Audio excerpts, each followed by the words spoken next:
आपली संस्कृती, आपले संस्कार सदा राहू दे आपल्या सोबत.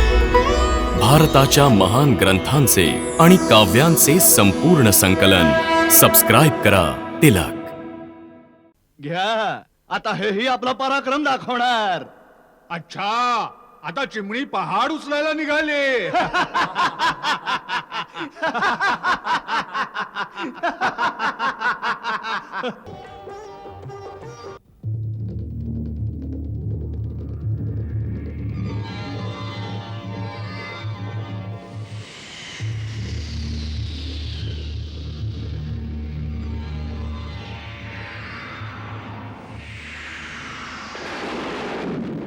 अभिनंदन हे जामदग्नेय. नमस्तुभ्यं ब्रह्मर्षी. वत्स, पुढे या. भगवान परशुरामांच्या चरणी वंदन करा. आपला परिचय नाही दिला तुम्ही दोघांनी. आपण तर स्वयं भगवान म्हणवता आणि भगवंताला आपल्या सर्व भक्तांची ओळख असतेच.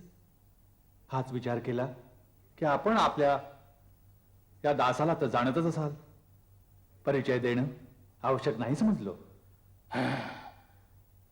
हे अयोध्या नरेशाचे सुपुत्र राम आणि लक्ष्मण आहेत. बोला बोला, कोणाचा मृत्यू आम्हाला इथे घेऊन आलाय? लवकर सांग, नाहीतर जिथवर तुझं राज्य आहे तिथवरच्या पृथ्वीला आम्ही उलटी पालटी करून टाकू. आपण क्रोधाचा त्याग करा मुनीवर. खूप धमकावलात आपण.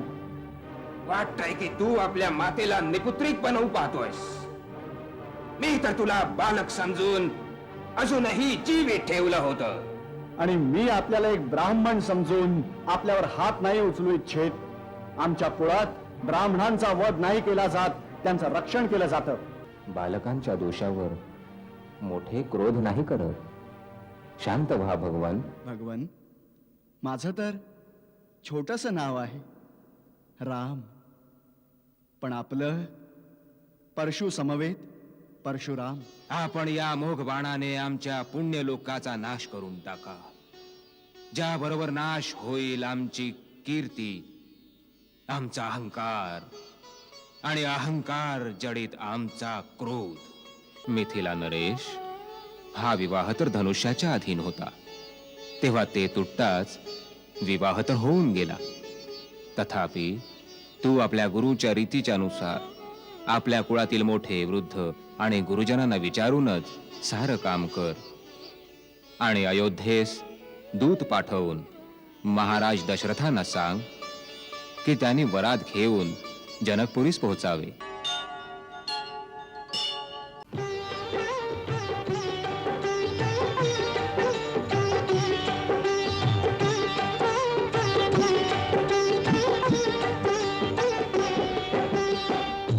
विश्वामित्र समय निरखोनी बोलती अति स्नेह मयवाणी. उठी रे राम भंजन करिता पा. नाय नाट कर जनक परितापा. ऐकुनी वचन चरणी शिर नमवी. हर्ष विवाद मुळीना प्रभु विरवी. सहज ही जाई सकल जग स्वामी. करण्याभंग शिवधनुष ते नामी.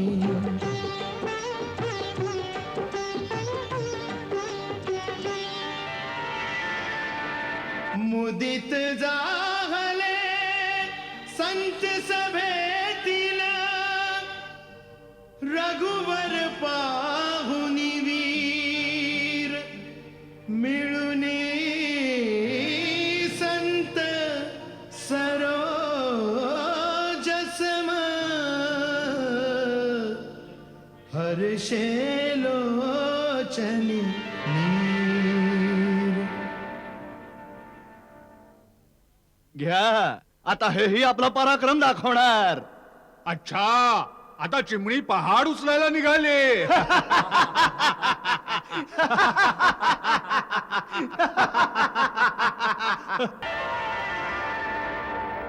राम विलो के जन दरबारी चित्र जणू ते सारे चित्र मनात जपत सीतेचे उचले प्रभु पद न्यारे.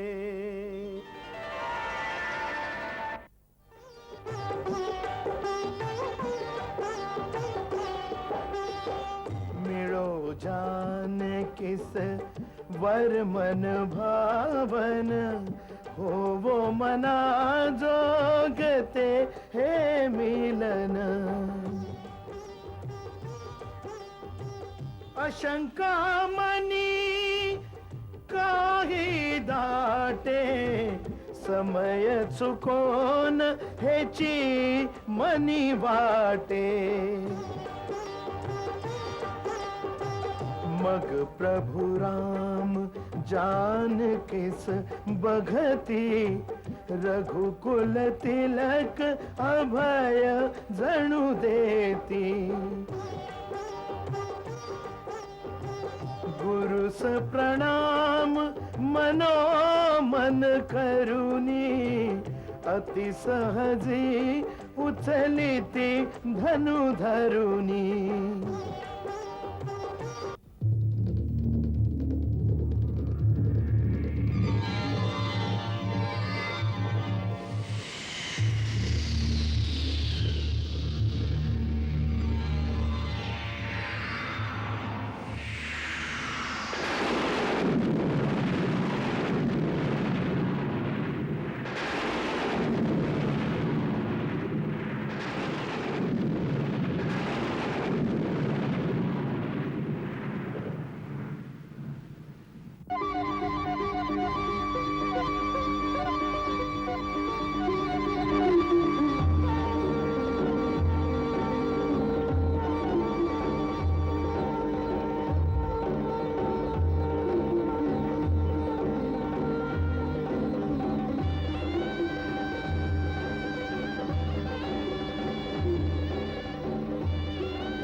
जा बाळ, बरं मला घाल.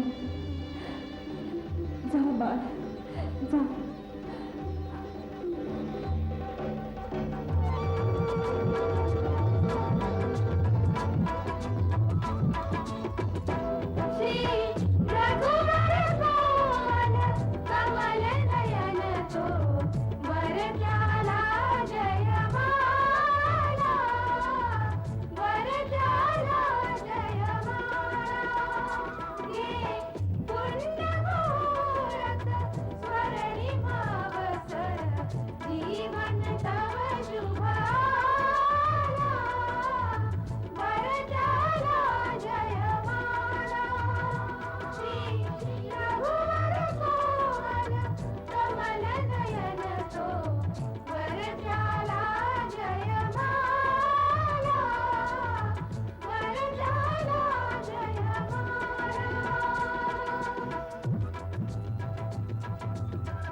चारि चरण चलता चलता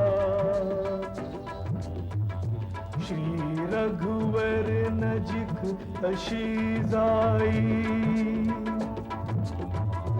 जीव थुई थुई करितानंद करी तिल जांकित अधीरा होई.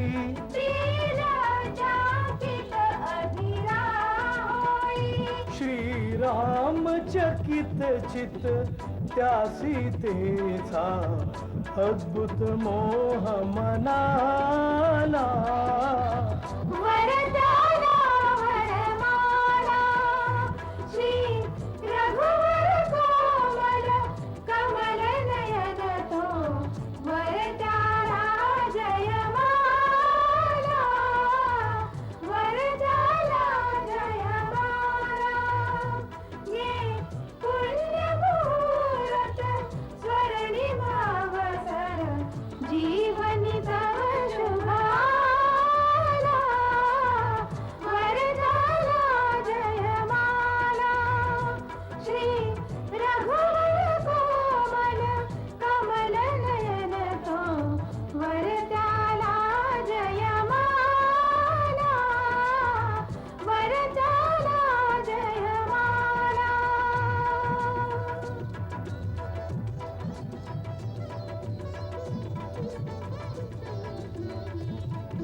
परशुराम आले.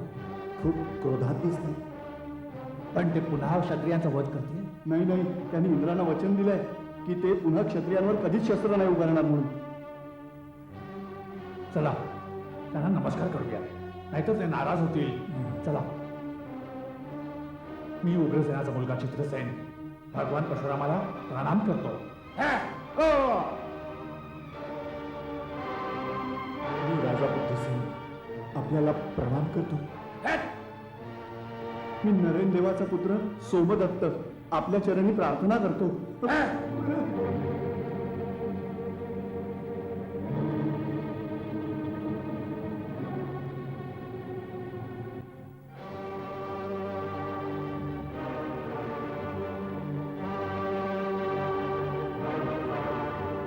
मी जनक आपलं स्वागत करतो. प्रणाम. भगवान परशुरामांच्या चरणी प्रणाम करतो. कल्याण वस्तू.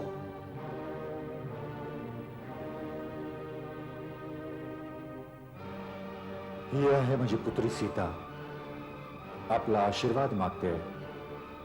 सौभाग्यवती भव.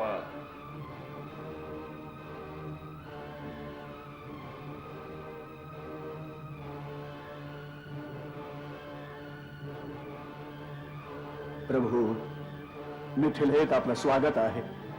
कल्याण मस्तू. अभिनंदन हे जामदग्नेय.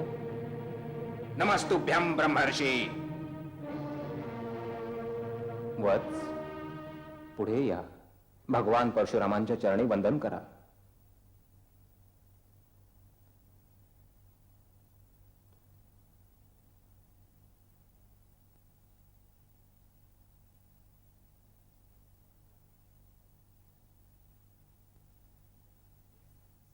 आपला परिचय नाही दिला तुम्ही दोघांनी.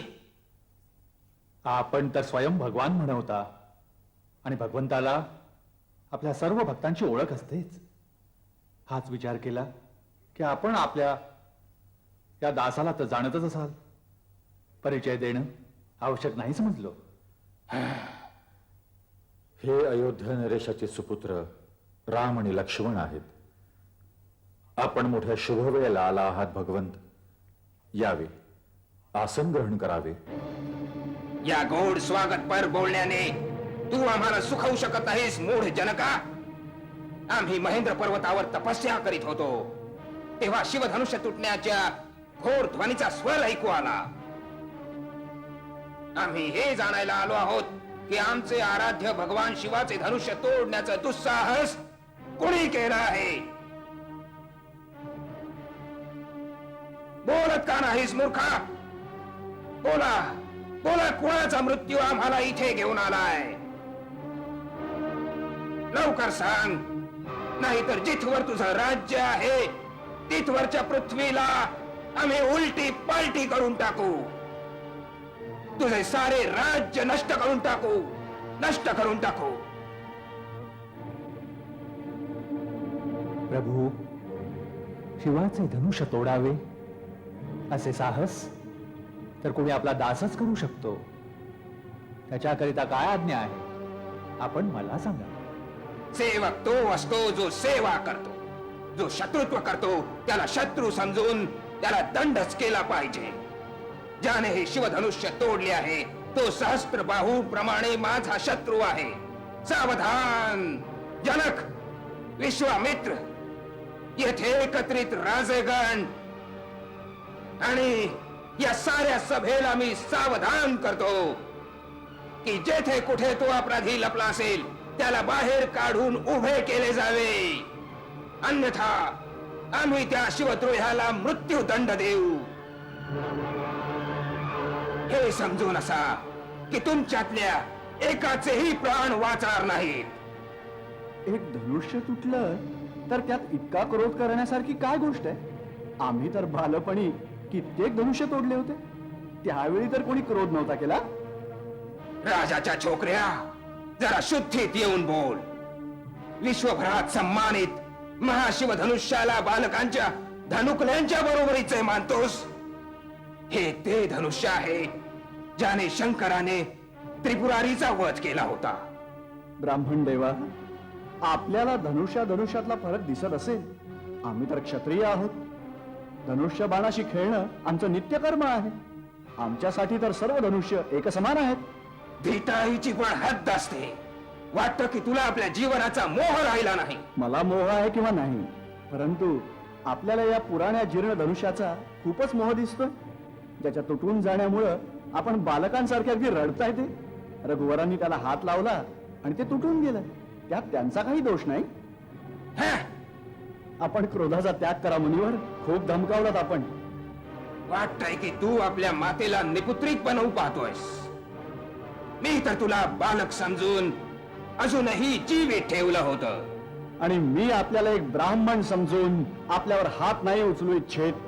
आमच्या कुळात ब्राह्मणांचा वध नाही केला जात, त्यांचं रक्षण केलं जातं. अति अशिष्ट बोलतोयस बालका. कदाचित तू मला केवळ एक वेदपाठी ब्राह्मण समजत असेल. तू नाही जाणत की मी एक क्षत्रिय कुलनाशक, बाल ब्रह्मचारी, अतिक्रोधी तो परशुराम आहे, ज्याने कित्येकदा या पृथ्वीला क्षत्रिय विहीन केलं आहे. क्षत्रिय राजांचा सर्वनाश करून ही पृथ्वी वेळोवेळी ब्राह्मणांना दान केली आहे. या परशुने मी सहस्त्र बाहूच्या भुजांना कापला आहे. याच परशुने मी वेळोवेळी क्षत्रियांचं रक्त प्यायलो आहे. आणि आज तुझ्या रक्ताने या परशुची तहान भागवली जाईल. आपण पुन्हा पुन्हा मला धाक दाखवताय. असं वाटतंय की एक बालक हुंकर मारून पर्वत उडवायच्या गोष्टी करत आहे. ब्राह्मण देवा, जे वीर असतात ते अधिक बोलत नाहीत, वार करतात. ही घाबरट पुरुषांची लक्षणं आहेत की युद्ध छेडण्याऐवजी ते आपल्याबद्दल मोठमोठ्या गोष्टी बोलू लागतात. विश्वामित्र, जर तुम्ही या उद्धट बालकाचं रक्षण करू इच्छिता तर त्याला आमच्या डोळ्यापुढून दूर घेऊन जा. आपण डोळे बंद करा प्रभू, मी दिसणारच नाही.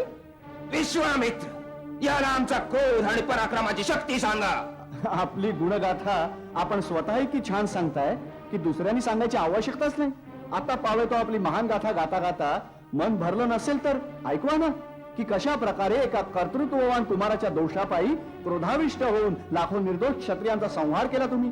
पित्यांचं ऋण कसं फेडलं, मातेचा गळा या परशुनं कसा छाटून टाकला. ऐकवा ऐकवा, आपल्या महान कार्यांची पूर्ण कथा ऐकवा.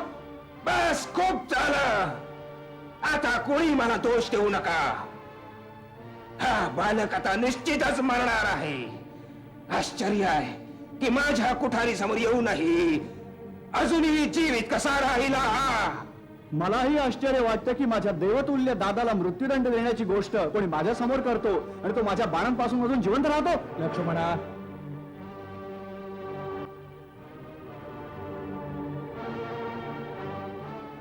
महामुनी, बालकांच्या दोषावर मोठे क्रोध नाही करत. शांत व्हा भगवान. तू चुप राहा कौशिक नंदन. आपल्याला हा क्रोध शोभा नाही देत भगवान.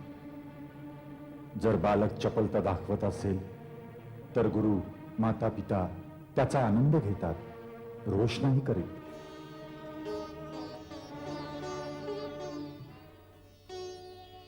भगवान, आपण सरळ स्वभावाचे आहात.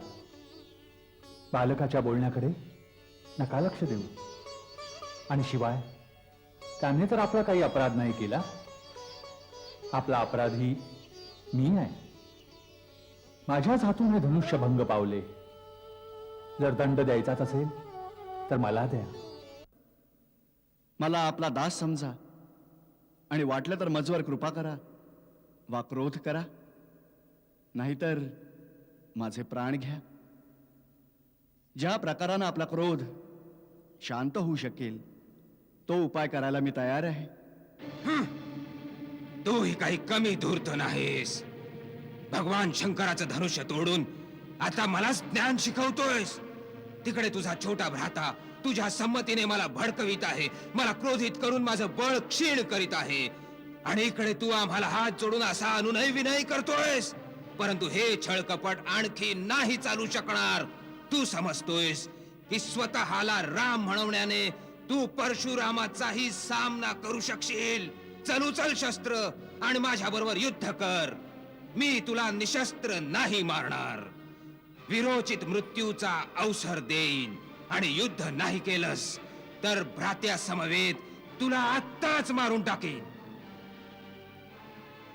प्रभू, जर रणामध्ये आम्हाला कोणी ललकारलं तर क्षत्रिय धर्माच्या अनुसार आम्ही त्याच्याशी अवश्य लढू.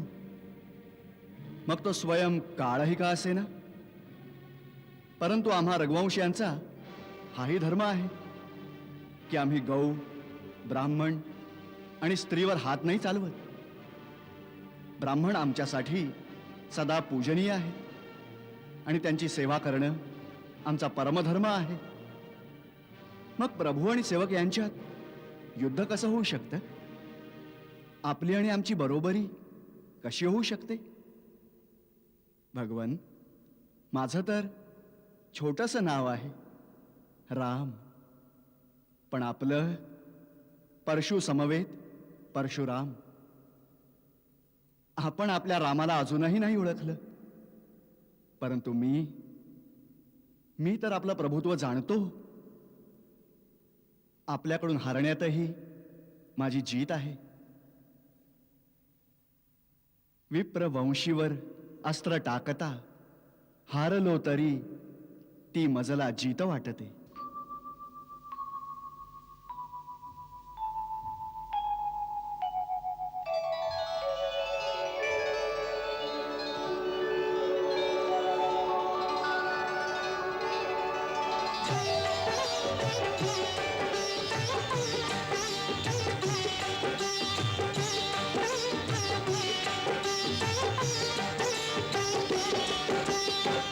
ऐकून वचन गूढ रघुपतीचे, उघडे द्वार परशोधर मतीचे. राम हे धनुष्य,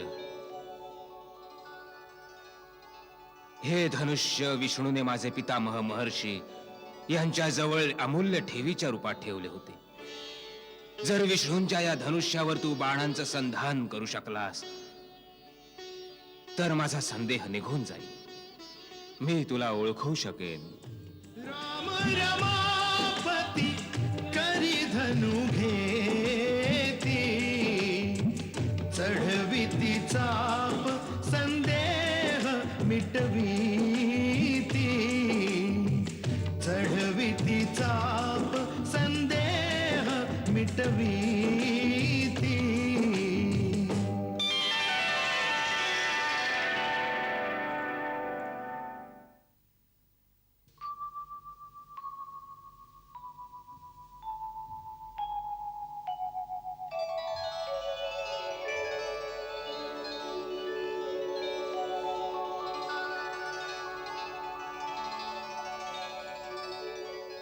भृगुनंदन, आपण जाणता की एक दिव्य वैष्णव बाण कधी रिक्त नाही जात.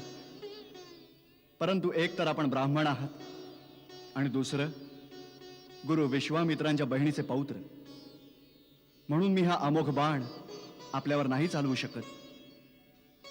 आता आपणच सांगा की मी कुणाला नष्ट करू?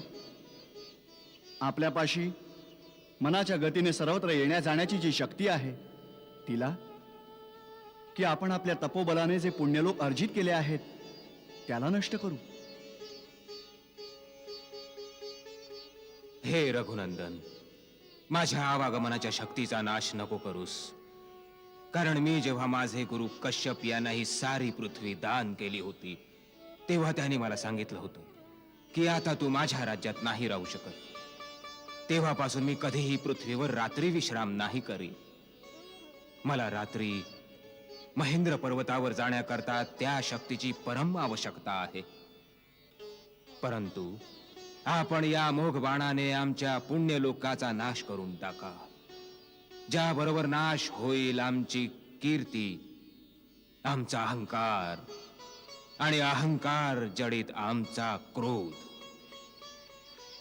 राम, यास पूर्व दिशेस सोड.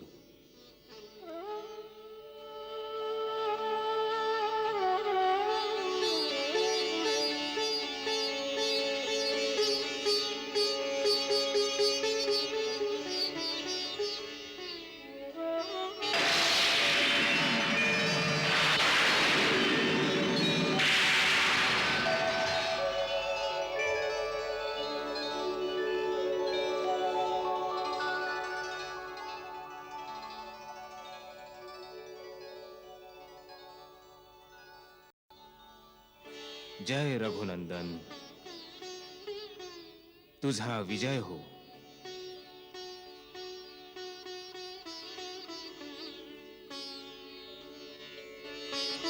जनका, तुझ्या कित्येक जन्माच्या पुण्याईने श्रीराम तुझ्या धामात आले आहेत आणि रामाचा हा संयोग स्वयं ब्रह्माने भगवान शिवाच्या आशीर्वादानेच निश्चित केला आहे. धूमधाम करून हा विवाह कर, त्यातच तुझं कल्याण आहे.